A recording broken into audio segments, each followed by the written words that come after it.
Dracula, Chapter 7. Cutting from the Daily Graph. 8 August. Paste in Mina Murni's journal.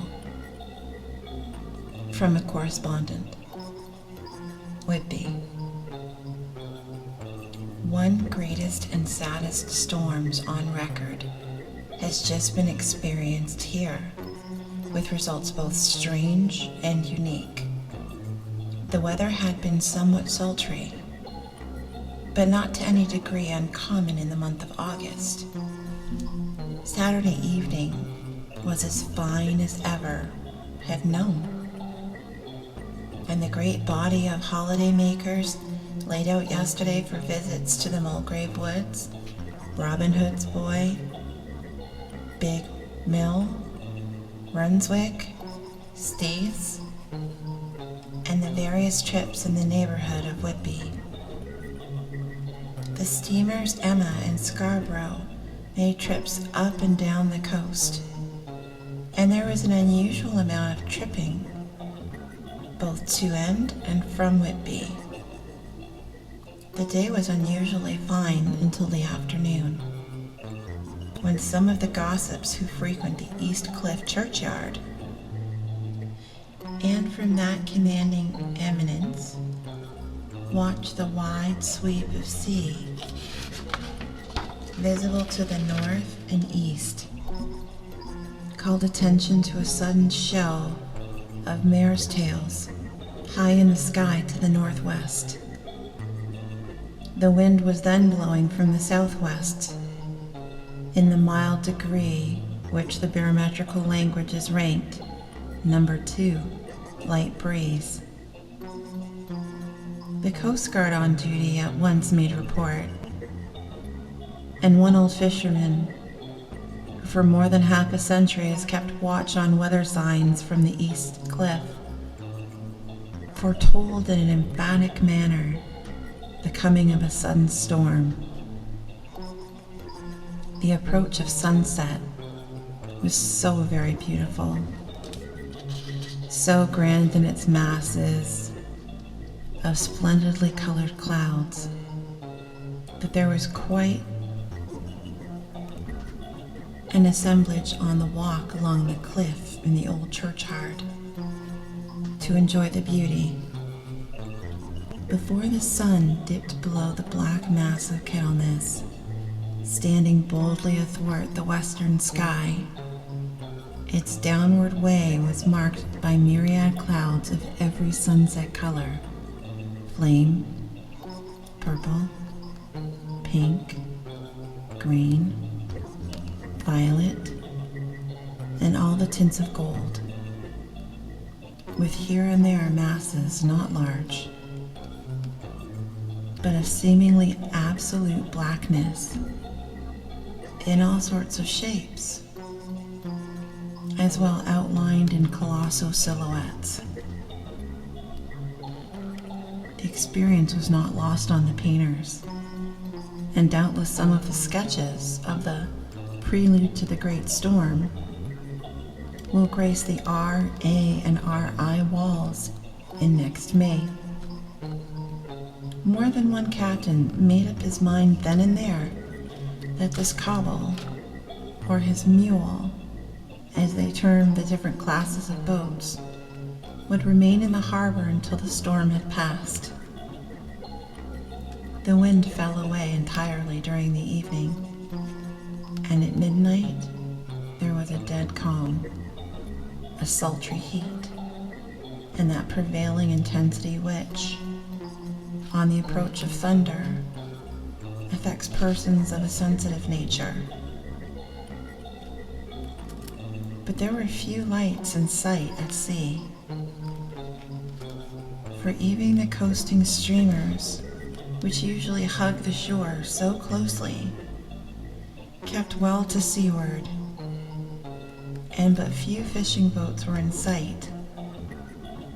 The only sail noticeable was a foreign schooner with all sails set and seemingly going westwards. The foolhardiness of ignorance of her officers was a prolific theme for comment while she remained in sight, and efforts were made to signal her to reduce sail in the face of her danger. But the night shut down, and she was seen with sails idly flapping as she gently rolled on in the undulating swell of the sea. As idle as a pointed ship upon a painted ocean. Shortly before 10 o'clock, the stillness of the air grew quite oppressive, and the silence was so marked that the bleating of a sheep inland or the barking of a dog in the town was distinctly heard, and the band on the pier, with its lively French air, was like a discord in the great harmony of nature's silence. A little after midnight came a strange sound from over the sea, and high overhead in the air began to carry a strange, faint, hollow booming. Then, without warning, the tempest broke, with a rapidity which, at the time, seemed incredible, and even afterwards is impossible to realize. The whole aspect of nature at once became convulsed. The waves rose in growing fury, each overtopping its fellow, till in a very few minutes, the lately glassy sea was like a roaring and devouring monster. White-crested waves beat madly on the level sands and rushed up the shelving cliffs. Others broke over the piers and with their spume swept the lanthorns of the lighthouses which rose from the end of either pier of Whitby Harbor. The wind roared like thunder and blew with such force that it was with difficulty that even strong men kept their feet, or clung with grim clasp to the iron sanctions. It was found necessary to clear the entire piers from the mass of onlookers, or else the fatalities of the night would have been increased manifold. To add to the difficulties and dangers of the time, masses of sea fog came drifting inland, white, wet clouds, which swept by in ghostly fashion, so dank and damp and cold that it needed but little effort of imagination to think that the spirits of those last at sea were touching their living brethren with the clammy hands of death, and many a one shuddered as the wreaths of sea mist swept by. At times the mist cleared, and the sea for some distance could be seen in the glare of the lightning, which now came thick and fast, followed by such sudden pearls of thunder that the whole sky overhead seemed trembling under the shock of the footsteps of the storm. Some of the scenes thus revealed were of immeasurable grandeur and of absorbing interest. The sea, running mountains high, threw skywards with each wave mighty masses of white foam, which the tempest seemed to snatch and whirl away into space. Here and there a fishing boat, with a rag of sail, running madly for shelter before the blast. Now and again the white wings of a storm-tossed seabird. On the summit of the east cliff, the new searchlight was ready for experiment, but had not yet been tried.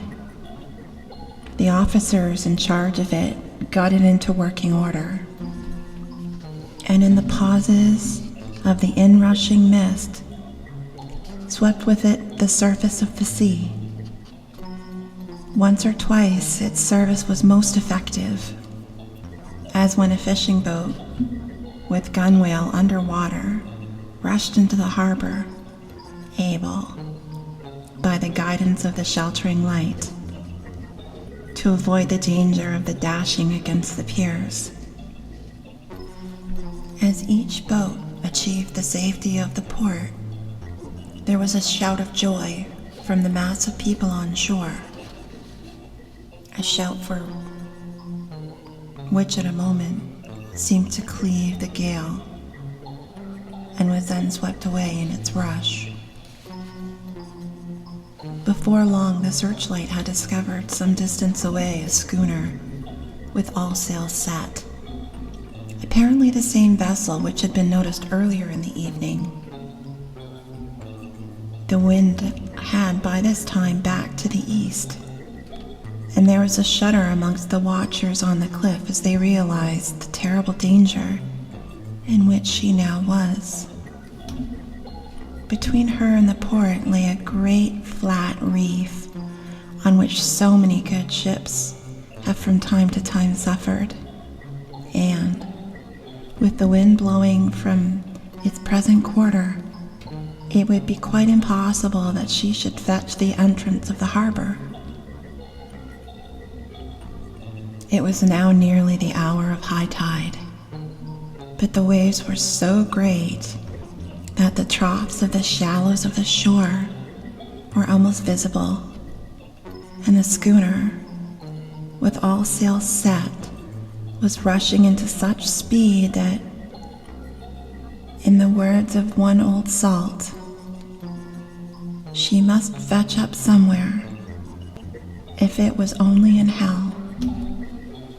Then came another rush of sea fog, greater than any hereto, a mass of dank mist, which seemed to close on all things like a gray pall, and left available to men only the organ of hearing for the roar of the tempest, and the crash of the thunder, and the booming of the mighty billows came through the damp oblivion even louder than before. The rays of the searchlight were kept fixed on the harbor mouth across the east pier, where the shock was expected, and the men waited breathless. The wind suddenly shifted to the northeast, and the remnant of the sea fog melted in the blast. And then, mirable dictu, between the piers, leaping from wave to wave as it rushed at headlong speed, swept the strange schooner before the blast, with all sails set, and gained the safety of the harbor. The searchlight followed her, and a shudder ran through all who saw her, for lashed to the helm was a corpse, with drooping head, which swung horribly to and fro at each motion of the ship. No other form could be seen on deck at all. A great awe came on all, as they realized that the ship, as if by a miracle, had found the harbor, unsteered, saved by the hand of a dead man. However, all took place more quickly than it takes to write these words. The schooner paused not, but rushing across the harbor, pitched herself on that accumulation of sand and gravel, washed by many tides and many storms, into the southeast corner of the pier, jutting under the east cliff, known locally as Tate Hill Pier. There was, of course, a considerable concussion as the vessel drove up on the sand heap. Every spar, rope, and stay was strained, and some of the top hammer came crashing down.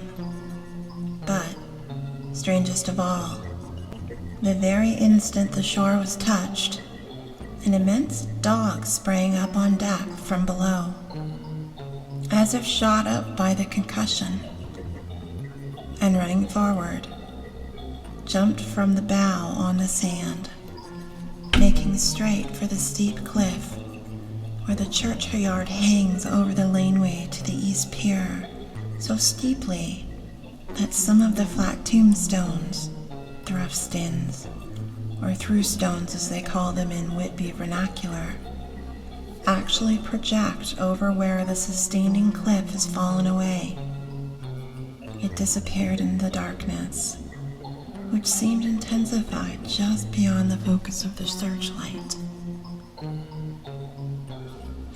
It so happened that there was no one at the moment on Tate Hill Pier, as all those whose houses are in close proximity were either in bed or out on the heights above. Thus the Coast Guard on duty on the eastern side of the harbor, who at once ran down to the little pier, was the first to climb on board.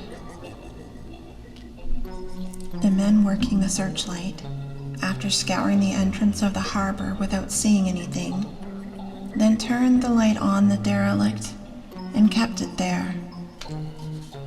The Coast Guard ran aft, and when he came beside the wheel, he bent over to examine it, and recoiled at once, as though under some sudden emotion. This seemed to pique general curiosity, and quite a number of people began to run.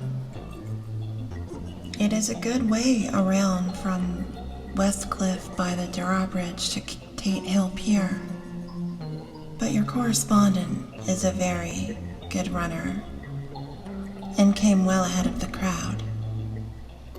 When I arrived, however, I found already assembled on the pier a crowd whom the Coast Guard and police refused to allow to come on board.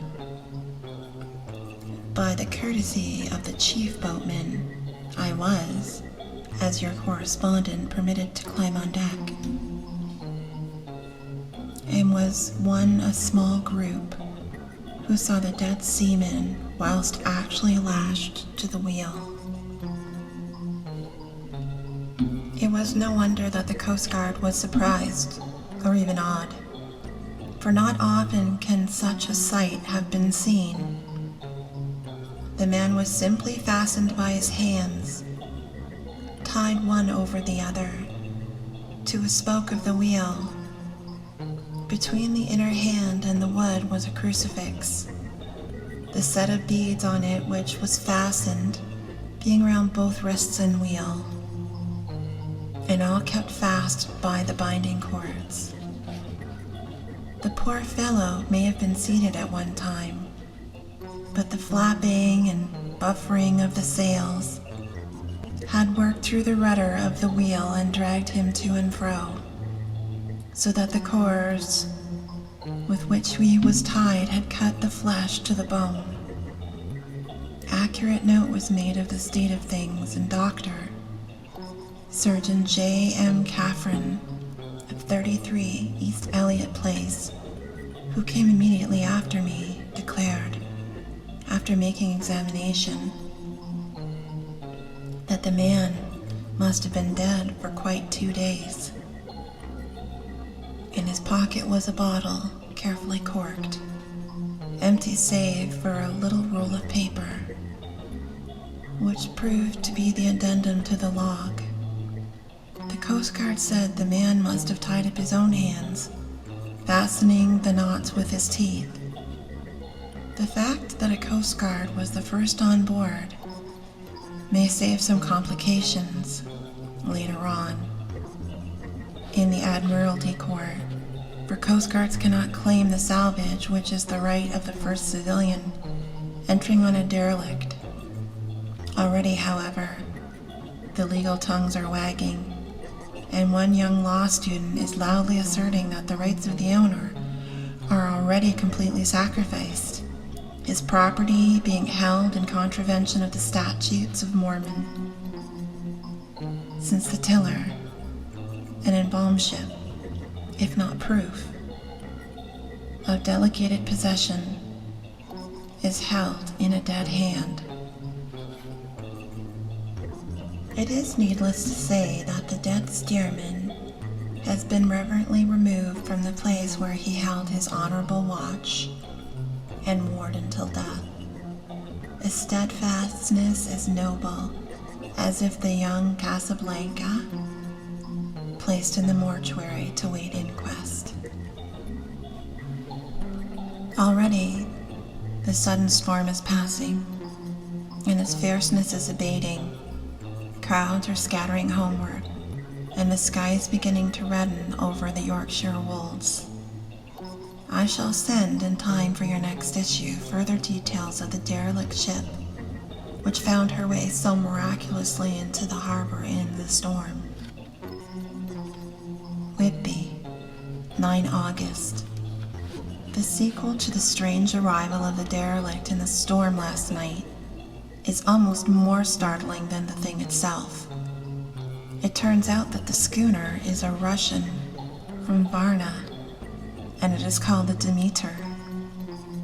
She is almost entirely in ballast of silver sand, with only a small amount of cargo, and a number of great wooden boxes filled with mold. The cargo was consigned to a Whitby solicitor, Mr. S.F. Billington, of 7, the Crescent, who this morning went aboard and formally took possession of the goods consigned to him. The Russian consul, too, acting for the charter party, took formal possession of the ship and paid all harbor dues, etc. Nothing is talked about here today except the strange coincidence of the officials of the Board of Trade have most exacting in seeing that every compliance has been made with existing regulations. As the matter is to be a 9 days wonder, they are evidently determined that there shall be no cause of after complaint.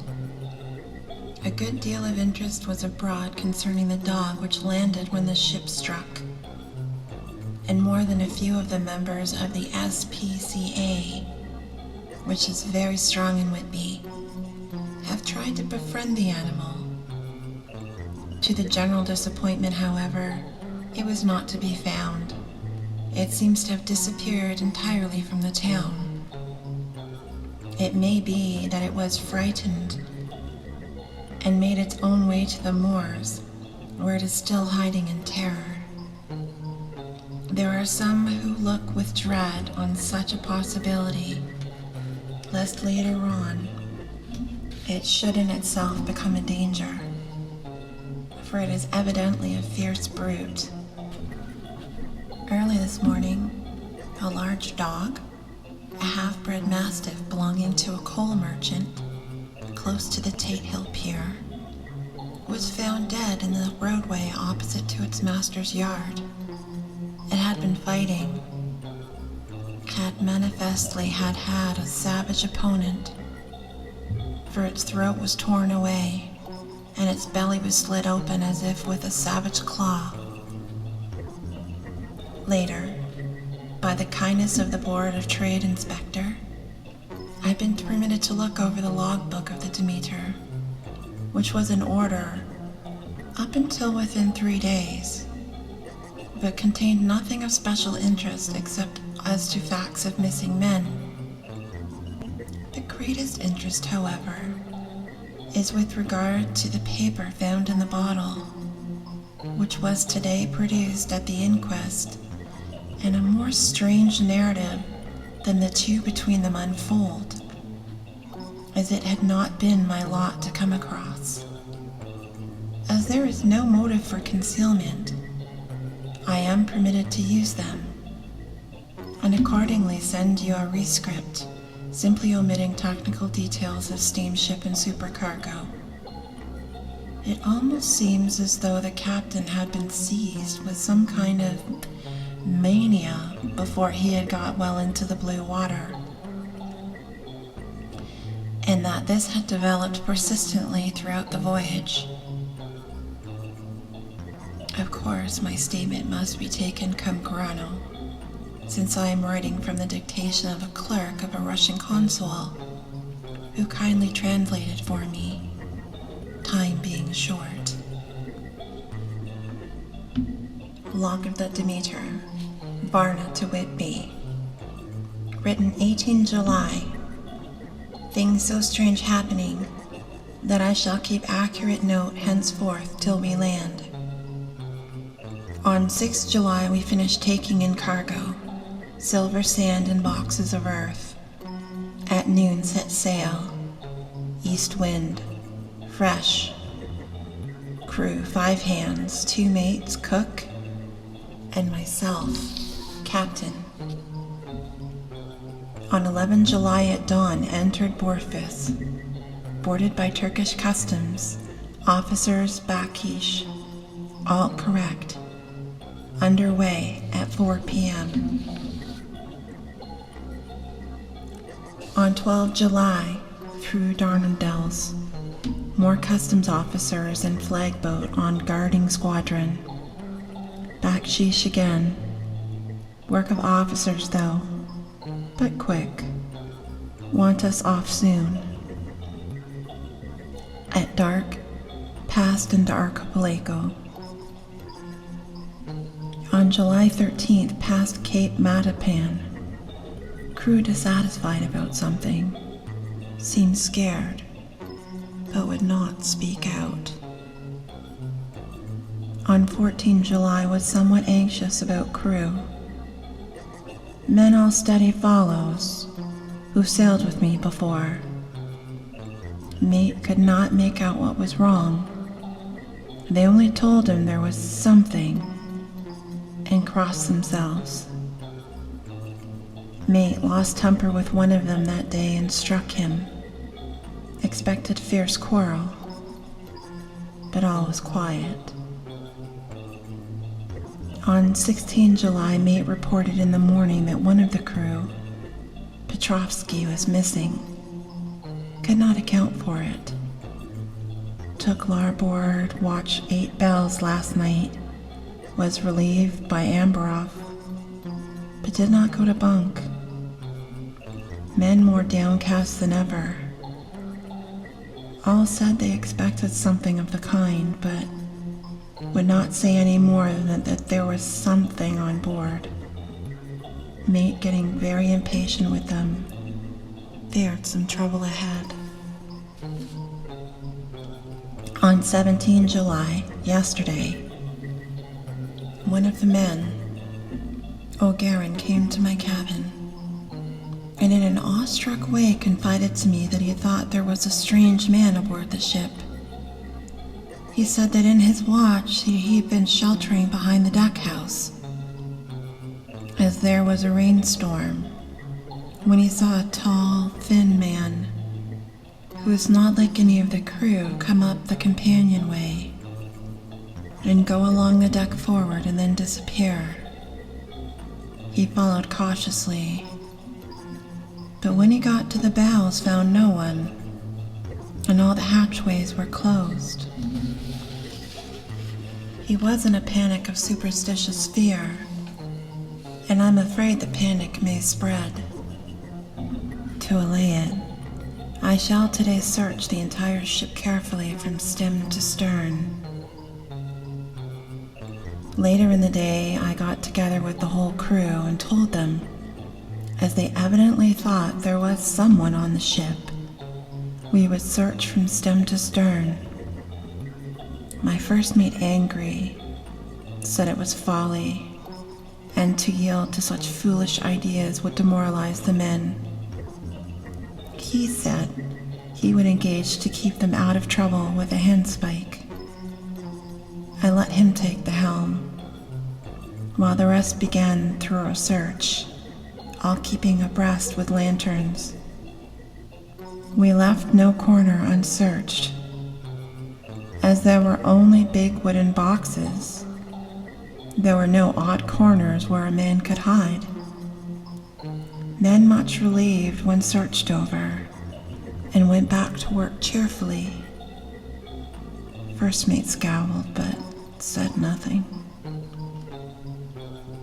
22nd July.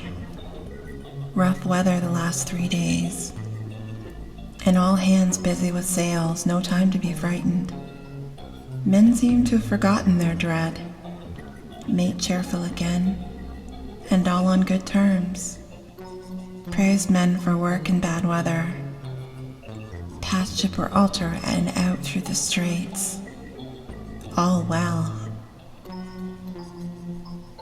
24 July. There seems some doom over this ship, already a hand short, and entering on the Bay of Biscay with wild weather ahead. And yet last night another man lost, disappeared. Like the first, he came off his watch and was not seen again. Men all in a panic of fear sent a round robin asking to have double watch, as they fear to be alone. Made angry. Fear there will be some trouble, as either he or the men will do some violence. 20th July. 4 days in hell, knocking about in a sort of maelstrom. In the wind a tempest, no sleep for anyone. Men all worn out, hardly know how to set a watch, since no one fit to go on. Second mate volunteered to steer and watch, and let men snatch a few hours' sleep. Wind abating, seas still terrific, but feel them less, as ship is steadier. 29 July. Another tragedy. Had single watch tonight, as crew too tired to double. When morning watch came around on deck, could find no one except steersman. Raised outcry and all came on deck. Thorough search, but no one found. And now, without second mate, and crew in a panic. Mate and I agreed to go armed henceforth, and wait for any sign of cause. 30 July, last night. Rejoiced we are nearing England. Weather fine, all sails set. Retired, worn out. Slept soundly. Awaked by mate telling me that both men of watch and steersman are missing. Only self and mate and 2 hands left to work ship. August 1st. 2 days of fog and not a sail sighted. Had hoped when in the English Channel to be able to signal for help, or to get in somewhere. Not having power to work sails. Have to run before wind. Dare not lower, as could not raise them again. We seem to be drifting to some terrible doom. Mate now more demoralized than either of men. His stronger nature seems to have worked inwardly against himself. Men are beyond fear, working stoically and patiently, with minds made up to worst. They are Russian, he Romanian. 2nd August, midnight. Woke up from few minutes sleep by hearing a cry, seemingly outside my port. Could see nothing in the fog. Rushed on deck and ran against mate. Tells me heard cry and ran, but no sign of man on watch. One gone. Lord help us. Mate says we must be past Strait of Dover, as in a moment of fog lifting he saw North Foreland, just as he heard the man cry out. If so, we are now off in the North Sea, and only God can guide us in the fog, which seems to move with us. And God seems to have deserted us. 3rd August. At midnight I went to relieve the man at the wheel, and when I got to it, found no one there. The wind was steady, and as we ran before it, there was no yawning. I dared not leave it, so shouted for the mate, and after a few seconds he rushed up on deck in his flannels. He looked wild-eyed and haggard, and I greatly fear his reason has given away. He came close to me and whispered hoarsely, with his mouth to my ear, as though fearing the very air might hear. "It is here. I know it now. On the watch last night I saw it, like a man tall and thin and ghastly pale. It was in the bows, and looking out, I crept behind it and gave it my knife. But the knife went through it, empty as the air." And as he spoke, he took out his knife and drove it savagely into space. Then he went on, "But it is here, and I'll find it. It is in the hold, perhaps in one of those boxes. I'll unscrew them one by one and see. You work the helm." And, with a warning look and his finger on his lips, he went below.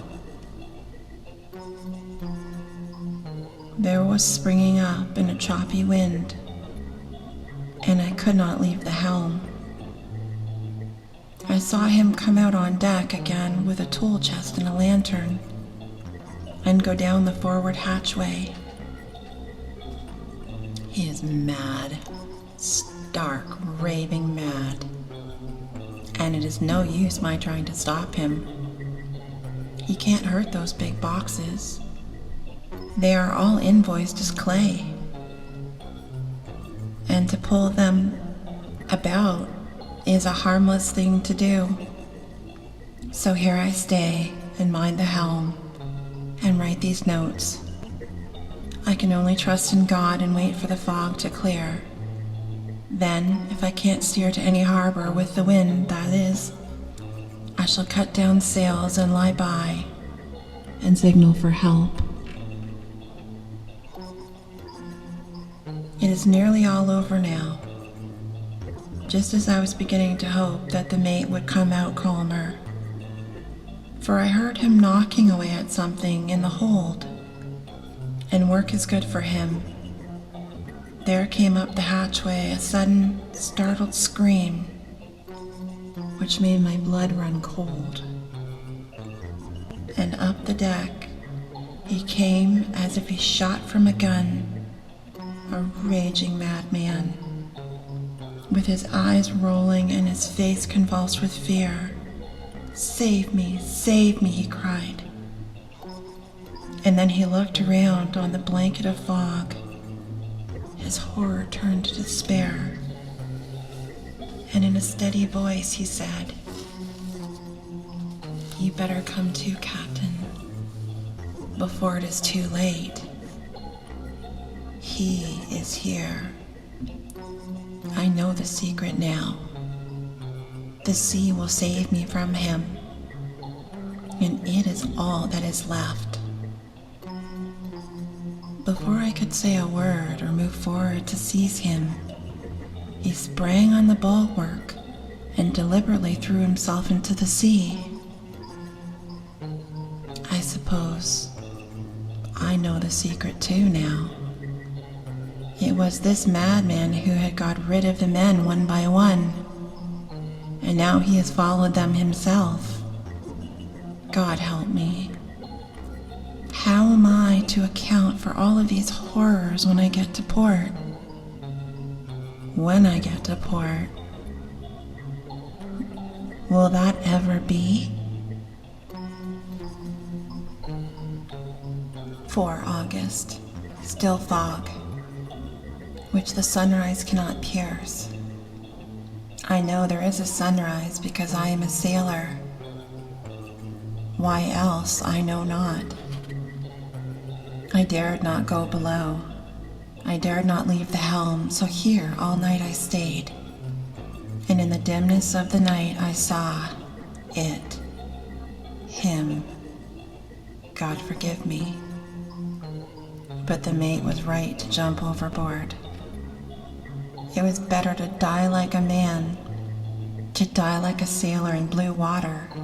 No man can object. But I am captain, and I must not leave my ship. But I shall baffle this fiend or monster, for I tie my hands to the wheel when my strength begins to fail. And along with them I shall tie that which it, dare not touch. And then, come good wind or foul, I shall save my soul and my honor as a captain. I'm growing weaker and the night is coming on. If he can look me in the face again, I may not have time to act. If we are wrecked, mayhap this bottle may be found, and those who find it may understand. If not, well, then all men shall know that I have been true to my trust. God and the Blessed Virgin and the saints help a poor ignorant soul trying to do his duty. Of course, the verdict was an open one. There is no evidence to adduce, and whether or not the man himself committed the murders, there is now none to say. The folk here hold almost universally that the captain is simply a hero, and he is to be given a public funeral. Already it arranged that the bodies to be taken with the train of the boat up the Ask for a Peace, and then brought back to the Tate Hill Pier, and up the Abbey steps, for he is to be buried in the churchyard on the cliff. The owners of more than 100 boats have already given their names as wishing to follow him to the grave. No trace has ever been found of the great dog, at which there is much mourning for, with public opinion. In its present state, he would, I believe, be adopted by the town. Tomorrow we'll see the funeral, and so will end this one more mystery of the sea. Mina Murray's Journal, 8 August. Lucy was very restless all night, and I too could not sleep. The storm was fearful, and as it boomed loudly among the chimney pots, it made me shudder. When a sharp puff came, it seemed to be like a distant gun. Strangely enough, Lucy did not wake, but she got up twice and dressed herself.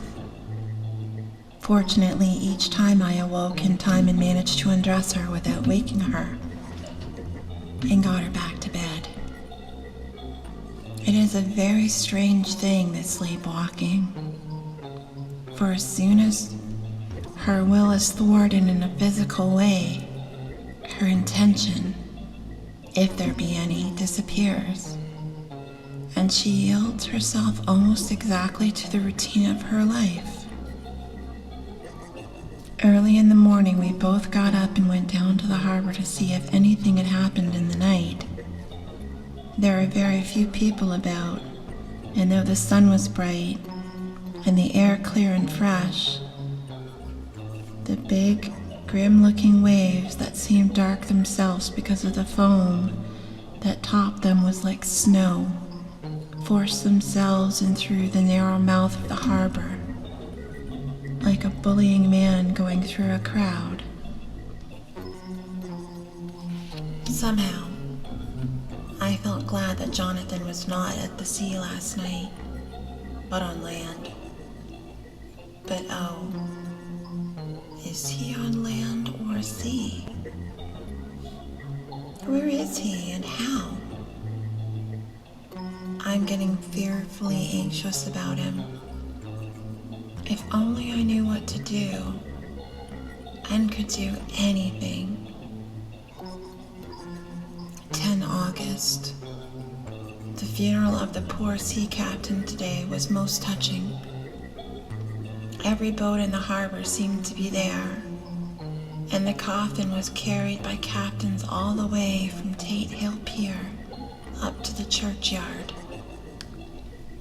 Lucy came with me, and we went early to our old seat, whilst the cortege of boats went up the river to the viaduct and came down again. We had a lovely view and saw the procession nearly all the way. The poor fellow was laid to rest quite near our seat, so that we stood on it when the time came and saw everything. Poor Lucy seemed much upset. She was restless and uneasy all the time. I cannot think that her dreaming at night is telling on her. She is quite odd in one thing. She will not admit to me that there was any cause for restlessness, or if there be, she does not understand it herself. There is an additional cause, in that old, poor Mr. Swales was found dead this morning on our seat, his neck being broken. He had, evidently, as the doctor said, fallen back in the seat in some sort of fright, for there was a look of fear and horror in his face that the men said made them shudder. Poor, dear old man. Perhaps he had seen death with his dying eyes. Lucy is so sweet and sensitive that she feels influences more acutely than other people do. Just now she was quite upset by a little thing, which I did not much heed, though I am myself very fond of animals. One of the men who came up here often to look for the boats was followed by his dog. The dog is always with him. They are both quiet persons, and I never saw the man angry or heard the dog bark. During the service, the dog would not come to its master, who was on the seat with us, but kept a few yards off, barking and howling. Its master spoke to it gently, and then harshly, and then angrily, but it would neither come nor cease to make a noise.